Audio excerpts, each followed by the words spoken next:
continuando con este libro de historia de la magia de Eliphas Levi. El capítulo 4, al menos dice así aquí.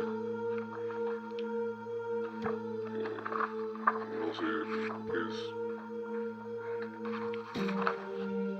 Pues sí. Vamos a titularlo así, que habla sobre la Revolución Francesa. Y él comienza: había habido en el mundo un hombre profundamente indignado porque se consideraba infame y vicioso y culpaba de su vergüenza a la sociedad entera. Este hombre era amante desdeñado por la naturaleza. Y la naturaleza en su cólera le había armado con la elocuencia como con una maza. Trató de defender en contra de la ciencia la causa de la ignorancia, contra la civilización la barbarie, contra todas las contra todas las cumbres sociales la de todas las bajezas. El pueblo, por instinto, apedreó a este insensato, pero los grandes le acogieron. Las mujeres le pusieron de moda, obtuvo tanto éxito que su odio contra la humanidad fue en aumento y acabó por suicidarse de cólera y de asco. Después de su muerte, el mundo se conmovió para ponerse a la realización de los sueños de Juan Jacobo Rousseau y los conspiradores que desde la muerte de Santiago de Molay se había jurado la ruina del edificio social. Establecieron en la calle de la Yesería, en la misma casa en que Juan Jacobo había vivido, una logia inaugurada bajo los auspicios del fanático de Ginebra.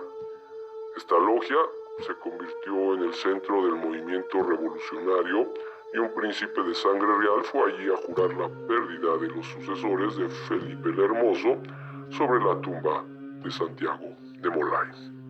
La nobleza del siglo XVIII corrompió al pueblo. Los grandes de la época se habían dado a una furia de igualdad que había comenzado con las orgías de la regencia, se encallaban por gusto y la corte se divertía hablando la jerga de los mercados. Los registros de la orden de los templarios atestiguan que el regente era gran maestre de la temible sociedad secreta, el cual tuvo por sucesor al duque del Maine, los príncipes de Borbón Conde y Borbón Conti y el duque de Cosse-Brissac. Cagliostro había unido a su rito egipcio los auxiliares de la segunda orden. Todo se disponía a obedecer al impulso secreto e irresistible que lanza hacia la destrucción a las civilizaciones en decadencia. Los acontecimientos no se hicieron esperar.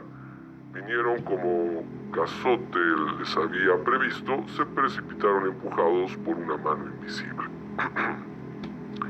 El desgraciado Luis XVI había aconsejado por enemigos mortales,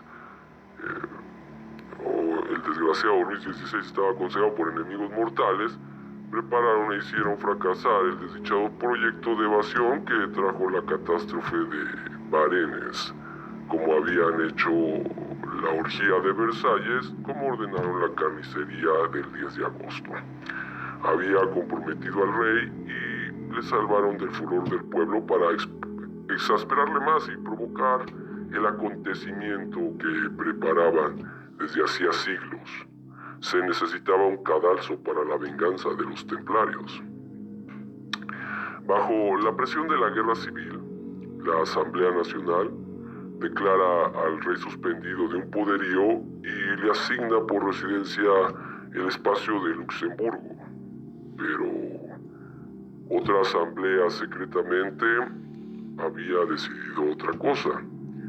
La residencia del rey caído debía ser una prisión, y esta prisión no podía ser otra que el antiguo palacio de los templarios, que quedaba todavía en pie con su torreón y sus almenas. Para destino de este prisionero real llamado a un inexorable porvenir. El rey estaba en el temple y más escogido del clero estaba en el destierro o en la abadía.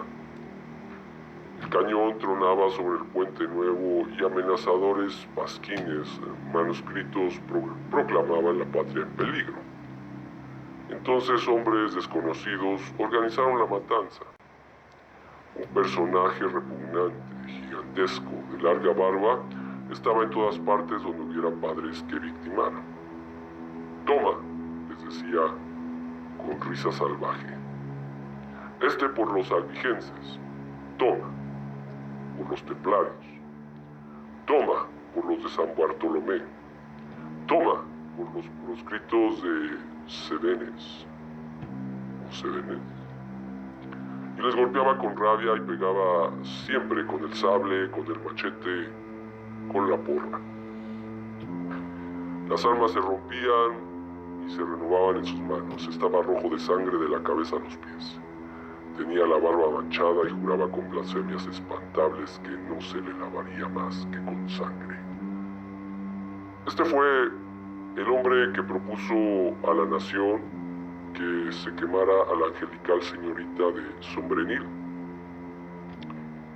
Otro ángel rogaba y lloraba en la torre del temple, ofreciendo a Dios sus dolores y los de dos de sus hijos, para obtener de él el perdón para la realeza y para Francia.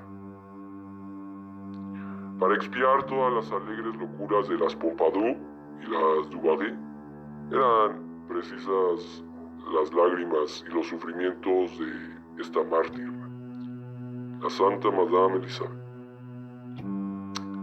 El jacobinismo había tomado este nombre antes que la hubiese escogido la antigua iglesia de los jacobinos para reunir a los jefes de la conjuración. Este nombre viene de aquel de Jacobo, Jacques, nombre fatal y predestinado a las revoluciones. Los exterminadores son siempre llamados en Francia los Jacques. El filósofo cuya fatal celebridad prepara nuevas jacqueries o sirve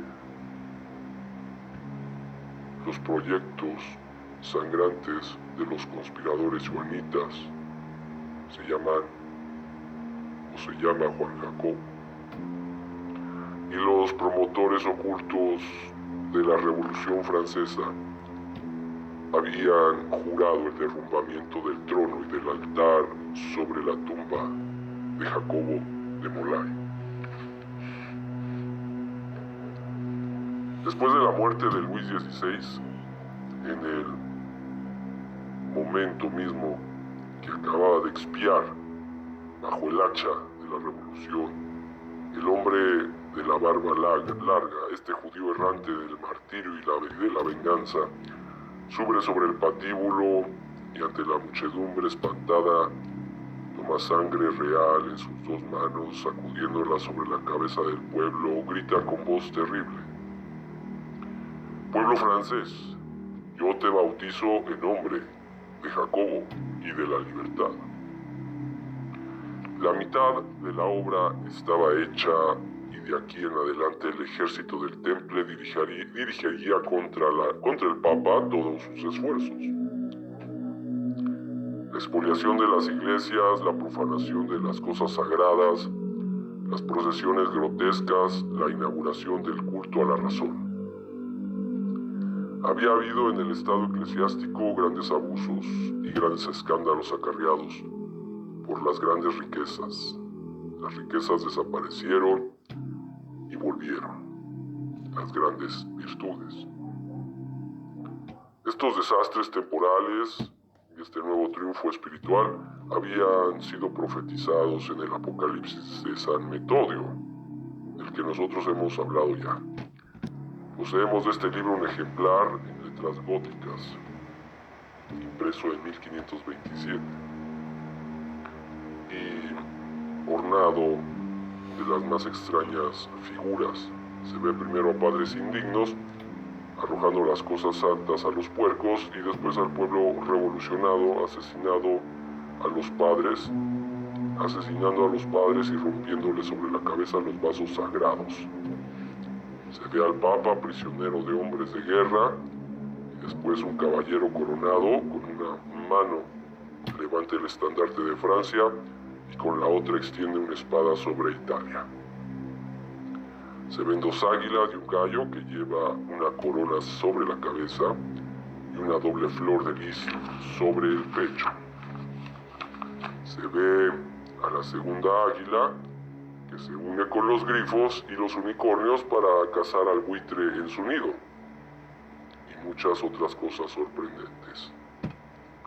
Este libro singular no es comparable más que a una edición ilustrada de las profecías del abate Joaquín de Calabria,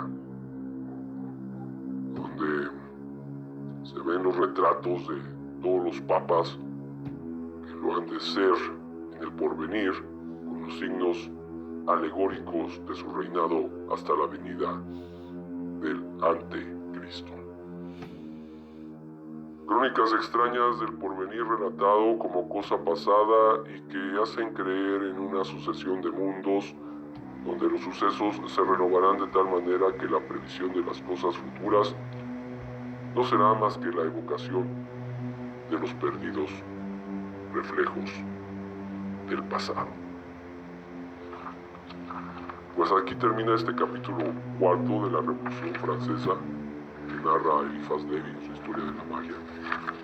Mucho que analizar, mucho que reflexionar.